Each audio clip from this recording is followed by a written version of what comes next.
Alright guys, here we go for the homework help video for the year 6 percentages work. I'm just going to cover a few different types of questions that you will come across in your homework. The first is a really basic multiples of 10% question. So I'm going to start really simply with a 10% of 90. Excuse me. When we're finding 10% of something, we are quite simply dividing by 10, because the reason for that is because a percentage just means, so percent means out of 100. So 10% is 10 out of 100. So it would be, there'd be 10 lots of this would make this. So what we're basically getting at is it's 10 out of 100. So 10% is dividing by 10. We obviously did dividing by 10 for our homework quite recently, and we're doing a lot of it in class. In this instance, we're quite fortunate with a little hack of just ignoring the zero, so to speak. Technically not correct. What we're doing is we're moving everything to the right, just one place value column. But in this instance, to find 10% of 90, we just divide 90 by 10, and of course we get 9. Now that's great if we're just finding 10%, but if we're finding 40%, we're going to first of all need to find, oopsie daisy, let's click on that. We're going to need to find 10% of 30 first of all. And in order to find 10% of 30, as discussed before, we'll divide by 10. So we're going to get 3, because 30 divided by 10 is 3. Now, if we want 40%, you just got to think about how many lots of 10% do you need to make 40%? Well, it's quite obviously 4 lots, because 4 tens make 40. So we're going to need 4 lots of 3. So we're just going to 4 times 3 is, of course, 12. So 40% of 30 is 12. Now, just as a quick thought for you here, we know that 50% is half, and half of 30 is 15. So does it make sense that 12 would be 40%? Well, yes, it does, because it's less than 50%. Not by a great deal, but a little bit less. So that the answer 12 does make sense as well. So just try and get into the habit of checking as you're going along with things like that as well. So they're the two first examples. So let me just go back. So we've got, when we find 10%, we simply divide by 10. And then if we've got a multiple, like in this example 40, we find 10% first of all, and then however many lots of 10% we need is what we multiply that 10% by. So in this case, we need 4 lots, so 4 times 3 gave us 12. Okay, another type of example you might get. Oh, sorry, I've got one more of these for you, getting ahead of myself here. So 20% of 35. Now, I've deliberately chosen this number here because this number doesn't end in a 0. And that means that everybody's little favorite trick of just crossing the 0 off, which is of course not mathematically correct anyway, does not work. So what we have to do here is we have to use our place value. So we know that it's going to be tens, ones, tenths, hundredths, and so on. And we've got the number 35.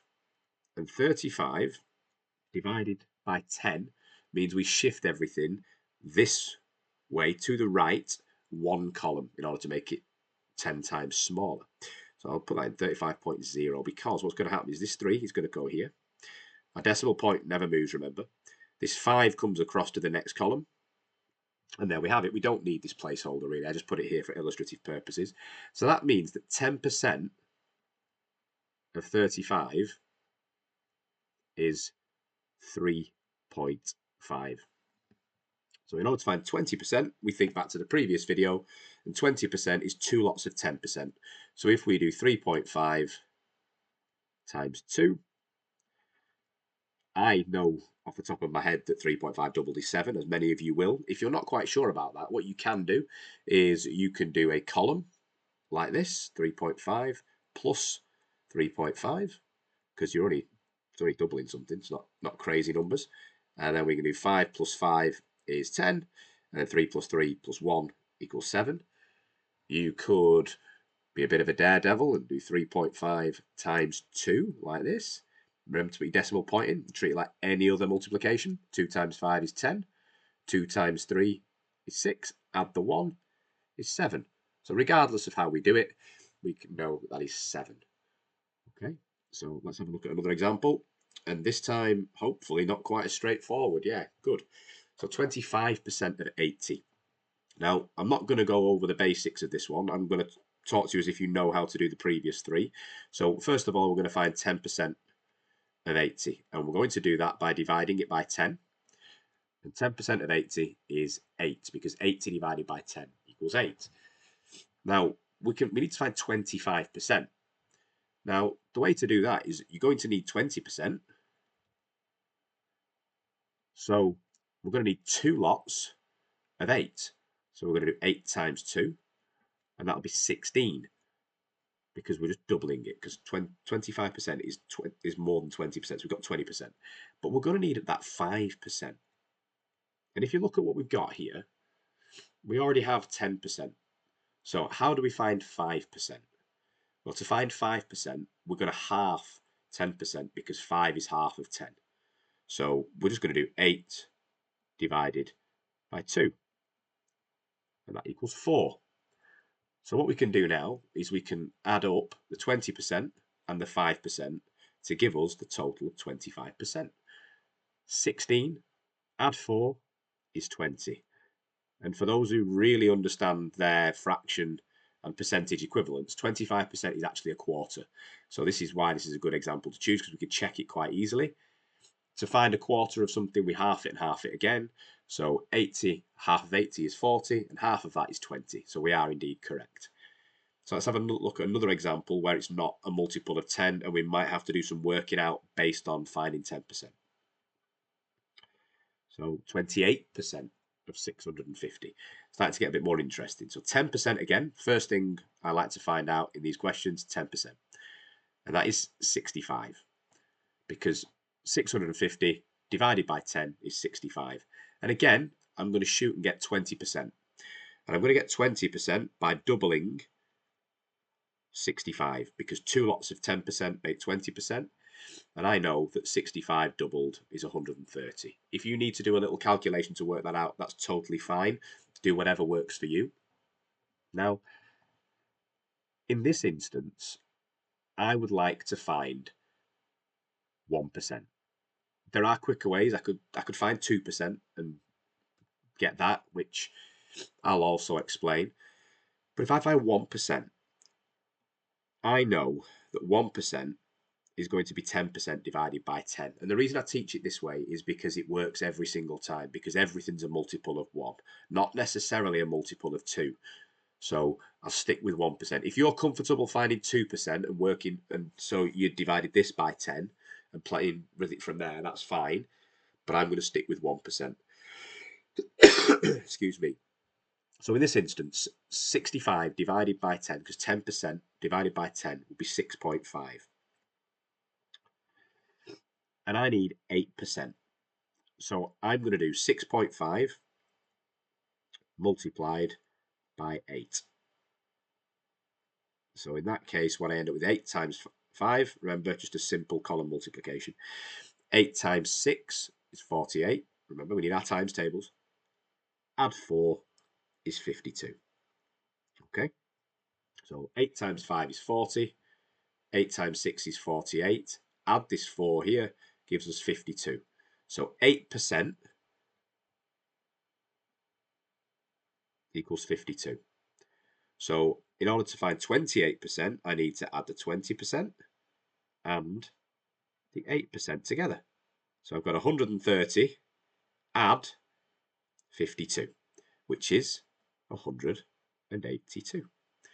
So 28% of 650 is 182.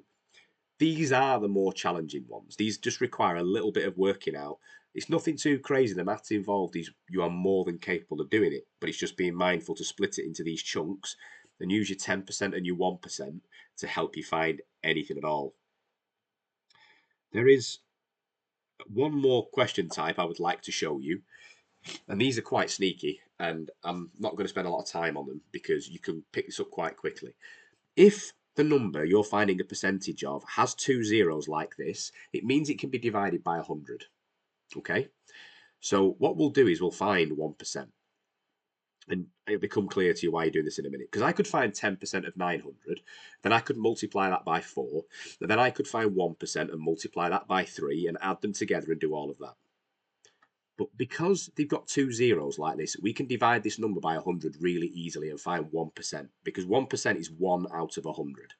So let's divide 900 by 100 and we get 9. I need 43%. 1% equals 9.